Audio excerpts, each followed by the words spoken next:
Assalamualaikum warahmatullahi wabarakatuh. Perkenalkan, nama saya Dr. Naura Alia. Sekarang saya sedang bertugas menjalankan internship saya di Rumah Sakit Umum Daerah Kota Probolinggo, Jawa Timur. Pertama-tama saya ingin mengucapkan terima kasih kepada orang-orang yang ingin menonton video saya kali ini. Kali ini saya akan membahas mengenai isu yang sedang hangat terutama di Indonesia sendiri, yaitu mengenai isu stunting. Menurut World Health Organization atau WHO pada tahun 2020 menunjukkan bahwa 22,2% atau setara dengan 149,2 juta anak menderita stunting akibat malnutrisi kronik. Sedangkan menurut Riskesdas sendiri di Indonesia pada tahun 2013 stunting sendiri memiliki persentase sebanyak 37,2%. Studi yang dilakukan oleh Status Gizi Indonesia atau SSGI pada 2021, persentase stunting di Indonesia sendiri sudah menurun menjadi 27,7% dan menurun lagi pada tahun 2021 menjadi 24,4%. Sekarang saya akan membahas bagaimana seorang anak dapat mengalami stunting. Banyak orang-orang di Indonesia terutama mengaitkan hal stunting ini dengan faktor genetik.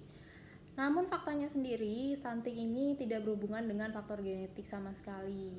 Yang mengaruhi faktor stunting pada anak yaitu 1000 hari pertama kehidupan anak, mulai dari di dalam kandungan ibunya terutama. Anak-anak yang lahir dengan ibu yang kurang asupan gizi juga saat sedang hamil, misalnya ibu-ibu yang tidak mau makan saat hamil, kemudian makan makanan tidak bergizi atau pokoknya gizinya kurang saat kehamilannya, akan cenderung melahirkan anak-anak dengan berat badan yang lahir yang rendah atau yang biasa disebut dengan BBLR, yaitu anak-anak yang lahir dengan berat badan di bawah 2,5 kilo. Kemudian bayi tidak mendapatkan asupan gizi yang kuat seperti menyusunya tidak adekuat. Kemudian saat mulai makanan pendamping ASI atau yang biasa disebut MPASI, asupannya kurang. Misalnya banyak kasus, saya juga pernah melakukan penelitian di sebuah desa di Probolinggo sendiri, yaitu banyak kasus anak stunting. Awalnya perkembangannya cukup signifikan. Perkembangan untuk berat badannya dan tinggi badannya awal pertama lahir hingga 1 tahun signifikan. Namun begitu anak-anak memulai MPASI, tinggi badannya dan berat badannya juga cenderung susah untuk naik. Hal tersebut ternyata banyak dikarenakan anak-anak tersebut tidak mau makan atau tidak nafsu makan, dan orang tuanya, terutama ibunya, karena kebanyakan di sini ibu yang menjaga anak sedangkan ayahnya sibuk bekerja. Banyak ibu-ibu yang menelantarkan anak begitu saja, misalkan anaknya tidak mau makan ya tidak dipaksa ataupun tidak dimotivasi untuk makan, jadi dibiarkan saja jika anaknya tidak mau makan. Kemudian hal-hal lain yang dapat saya temukan dari penelitian yang saya lakukan sendiri adalah banyak ibu-ibu yang kurang bervariasi dalam memberikan makanan. Misalnya anaknya tidak suka ikan, namun ibu tersebut terus memaksa ikan tanpa memikirkan untuk mengganti lauk lain seperti ayam atau seperti daging dan lain-lain. Kemudian juga banyak faktor seperti faktor sosioekonomi, yaitu kemiskinan. Kemiskinan juga dapat menjadi faktor resiko terjadinya stunting, karena dengan kemiskinan sendiri otomatis orang tua tidak dapat membeli makanan yang bergizi serta seimbang untuk memberi makan anak-anaknya, sehingga asupan gizi yang diterima oleh anak kurang. Faktor-faktor lainnya yang juga mempengaruhi terjadinya stunting pada anak yaitu masih banyak.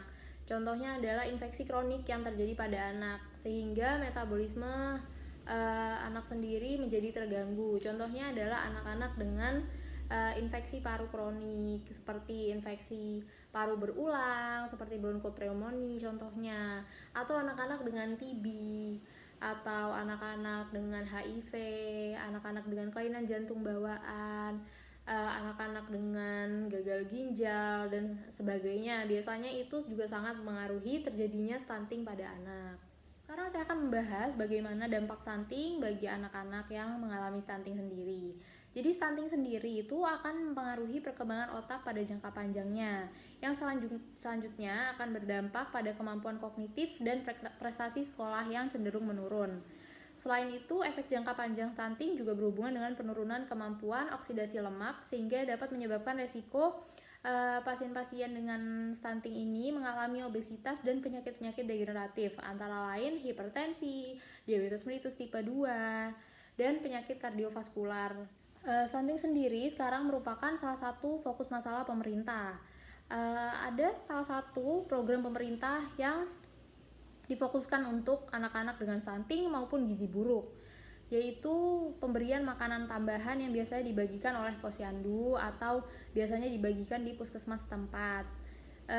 Biasanya puskesmas tempat sendiri sudah memiliki list anak-anak yang mengalami stunting, dan anak-anak yang memiliki stunting tersebut akan dibagikan pemberian makanan tambahan, yaitu paketnya berisi susu, kemudian berisi biskuit, yang dimana biskuit ini didesain khusus untuk anak-anak dengan gizi kurang atau gizi buruk, ataupun anak dengan stunting, memiliki protein yang tinggi, memiliki karbohidrat yang tinggi, dan kandungan lainnya. Kemudian anak-anak dengan stunting ini juga biasanya diberikan vitamin setiap bulannya. Kemudian bagaimana caranya ibu-ibu tersebut atau orang tua dapat mencegah ataupun menaikkan tinggi badan anaknya yang stunting, yaitu salah satunya dengan pemberian 1 telur per hari. Sekarang sebenarnya ada isu yang sedang hangat dibahas di sosial media. Bagaimana seorang bapak dari terutama anak-anak yang stunting dapat membeli rokok 1 bungkus perharinya atau bahkan lebih, namun tidak sanggup untuk membeli makanan untuk anaknya. Hal tersebut mungkin bisa menjadi solusi juga, yaitu berhentinya merokok bapak mungkin dapat dialokasikan uangnya kepada untuk membeli makanan untuk anak-anak yang stunting, bahkan hanya untuk membeli telur untuk anak-anak yang stunting. Jadi sekarang pemerintah juga lagi gencar mempromosikan 1 telur per hari, terutama untuk mencegah stunting. Hal-hal lain yang dapat dikerjakan juga oleh orang tua adalah yang paling penting, yaitu asupan makanannya ditingkatkan. Bagaimana caranya meninggikan atau meningkatkan asupan makanan pada anak? Yaitu yang tadi sudah saya sebut mungkin ya di faktor resiko, yaitu pertama dapat memaksa anak untuk makan.